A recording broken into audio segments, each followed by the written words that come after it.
Yeah, it's hard to see through the screen. But if I open the door and go out, yeah, it needs to be clean. Wow, that's for sure. The eyes, there's always a greedy one. Now there's a hierarchy. That one wolfing it down, it's ravenous. The rest of them gotta get in line and just gives a look. You know, this morning there were still kittens sharing a bowl of milk. Now this afternoon, even though I put out enough bowls, one would run, and this one is just like the glutton of the crowd. A big old buster, as we call him, bent ear. He's kind of the adopted papa there now. So yeah, the black and white one usually can't get in there unless the other one is full. There we go, the old pecking order. And the other black kitten is one of the weakest ones, so it gets the last. Between these two, they take turns, it seems like. This one and this one.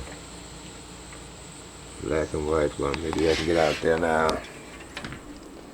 Excuse me, Rosie, Rosie. Nosy Rosie, she's dealing. But she didn't like the scene, walking away now in disgust. All these strange cats hanging out here on the front porch. Here's old Buster. Hey there, buddy.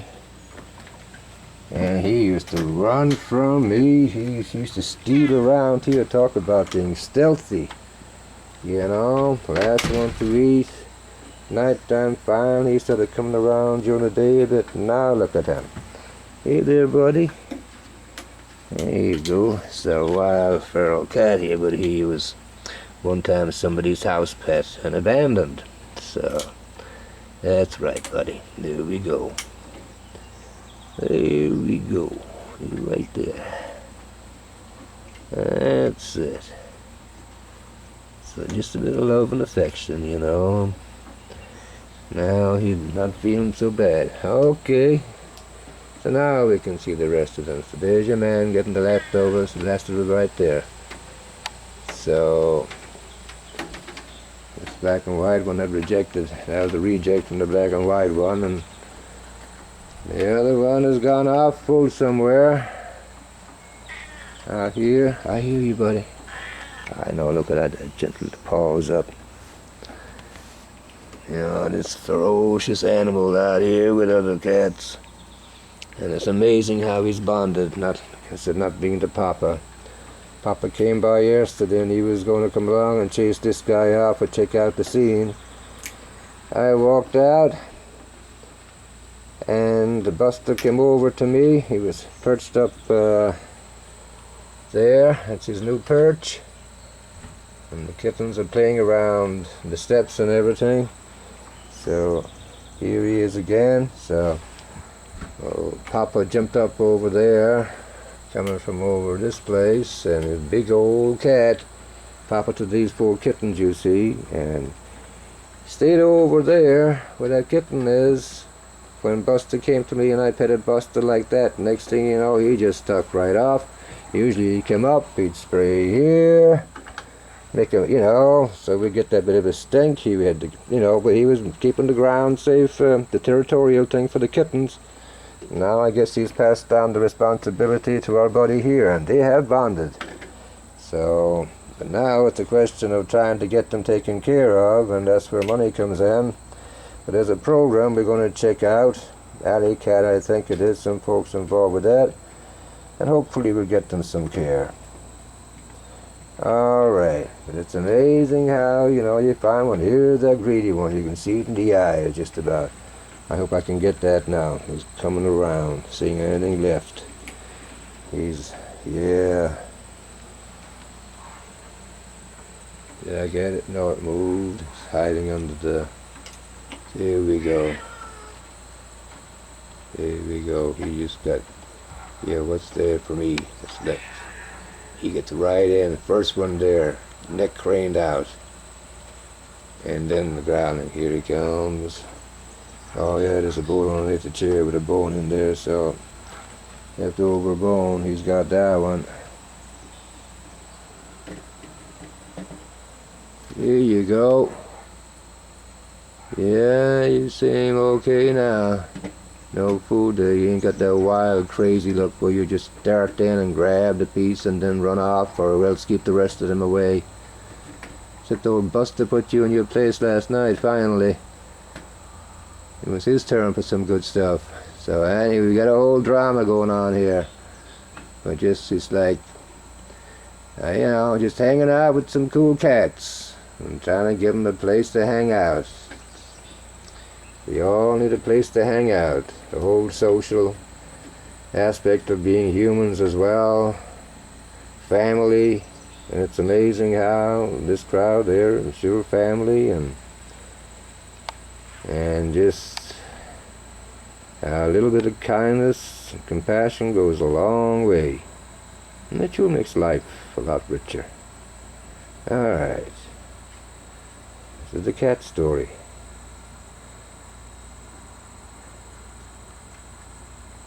The phenomenon of sameness, the constant reoccurring of phenomena, speaking ontologically and expressing it epiphaneously.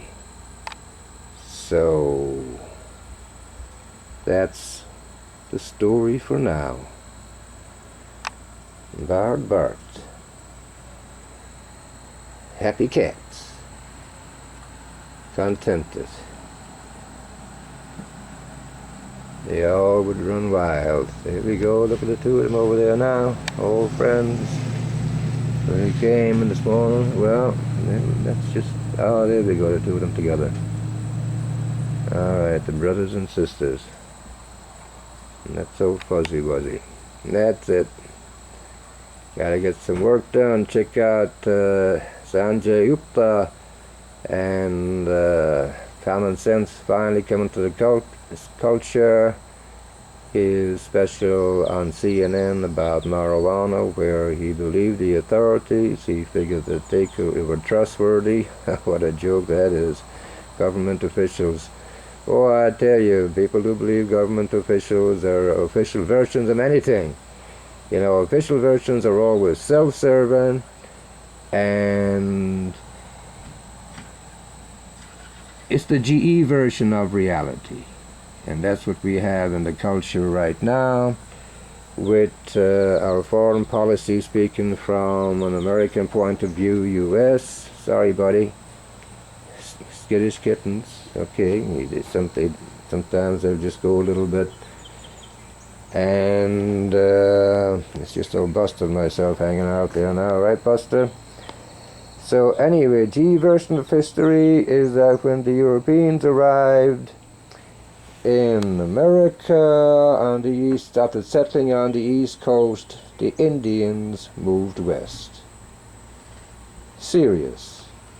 That was actually on one of those GE shows, and I'm pretty sure it was Ronald Reagan who was narrating it, and so that will explain foreign policy right there, you know. So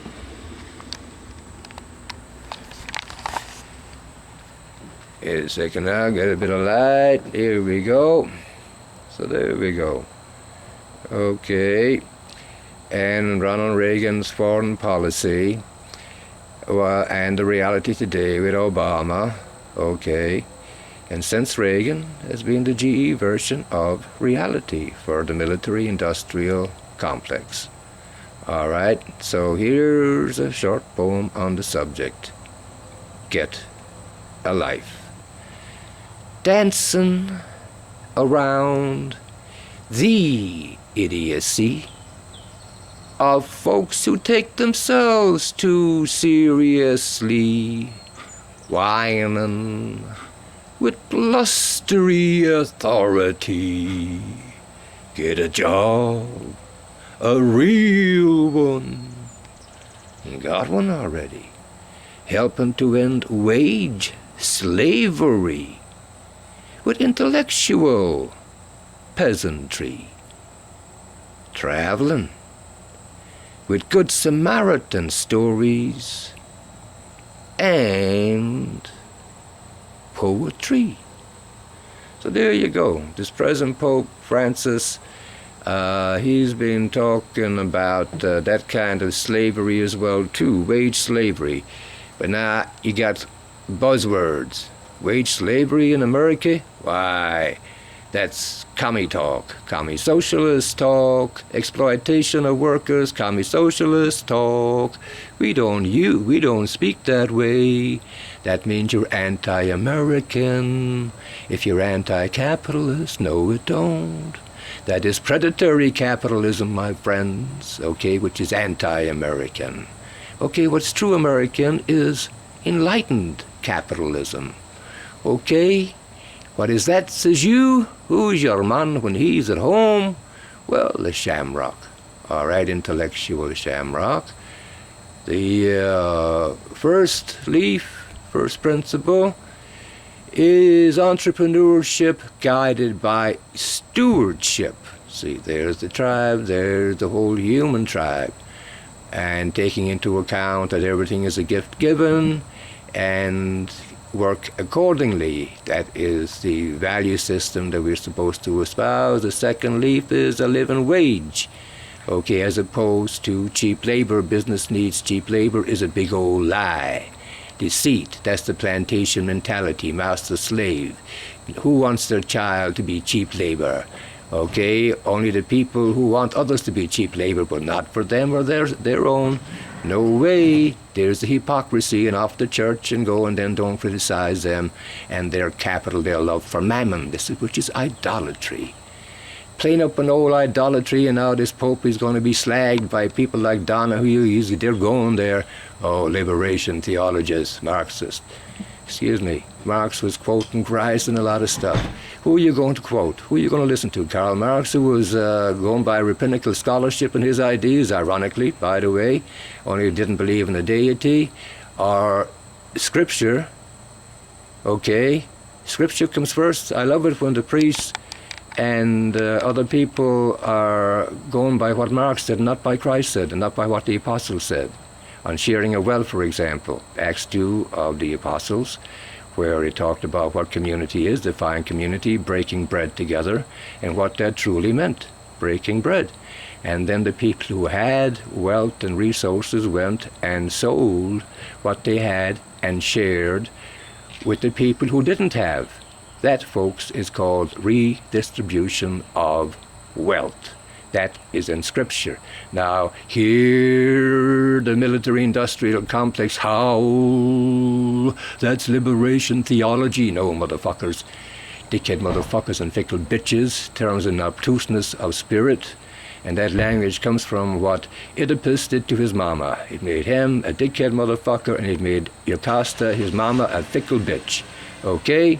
So that's what we're talking about here, a little dose of reality, but it's amazing how easily people are deceived, like the priests and clergy, and say, oh, well, we'll quote Karl Marx on this subject. We won't go to Scripture and say what Scripture says and keep historical context and know that Marx was using rabbinical scholarship, even though he was denying the source of that, where the rabbinical wisdom came from. So much for that. That's a little bit of history, but it shows how deceit works, you know, and let the veils fall from your eyes, folks, and the reality of what's going on. Don't be scammed by the beast, which is the military-industrial complex, the corporations, and that corporate mentality which wants cheap labor. And the third part of the enlightened capitalism, that shamrock we were talking about, is a social contract for the general good. Jefferson talked about the general good. Okay, that is having a true ethic. That is having a culture. Not the predatory kind of capitalism where the entrepreneur is greeted, you know, oh, you make it for the bottom line, for the investor. That's who's driving everything. Well, who's the investor?